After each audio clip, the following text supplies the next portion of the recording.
Ce récit de l'Évangile nous montrant un pharisien et un péager priant ensemble dans le temple est paradoxal.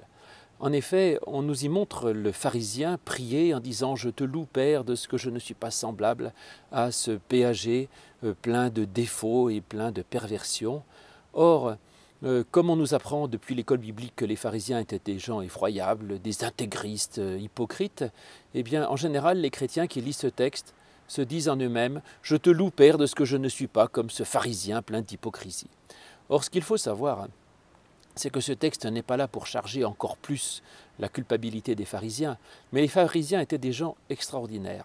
D'abord, Jésus était lui-même un pharisien, il était issu de ce milieu-là. Et les pharisiens étaient des gens qui lisaient l'Écriture, qui l'étudiaient, ils ont construit des synagogues, des écoles, et ils mettaient toute leur énergie pour vivre en fidélité avec Dieu. Alors que les péagers étaient des gens effroyables, c'étaient des collaborateurs avec l'ennemi qui étaient les Romains qui occupaient le pays, et ils collectaient les taxes pour les Romains en s'en mettant plein les poches.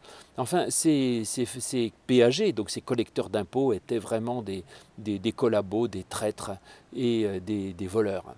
Alors, si nous nous regardons nous-mêmes, nous devons comprendre qu'en fait, nous sommes plus des pharisiens que des péagers, et je dirais heureusement.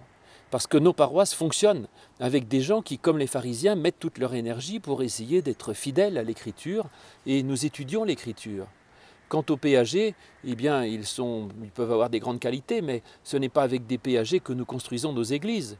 Et personnellement, je ne mets pas comme chef scout des débauchés, des violeurs, et je ne mets pas non plus comme moniteur d'école biblique des skinheads néo-nazis.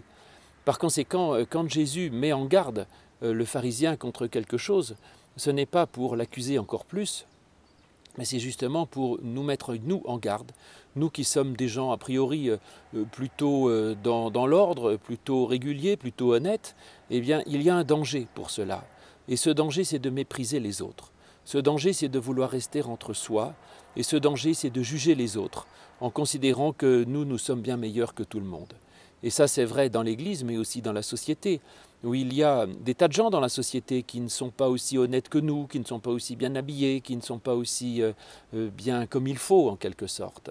Eh bien, l'essentiel, par-delà la rigueur morale, peut-être que c'est la manière avec laquelle on accueille l'autre, la manière avec laquelle on regarde l'autre, et quand on est capable soi-même de se rendre compte que malgré les apparences sans doute tout à fait positives à notre égard, eh bien, il y a aussi en nous, évidemment, des imperfections et du péché, et nous avons besoin de trouver le salut non pas en nous rassurant sur notre bonne éducation, mais nous rassurer sur le fait que la seule chose qui nous sauve, c'est la grâce de Dieu.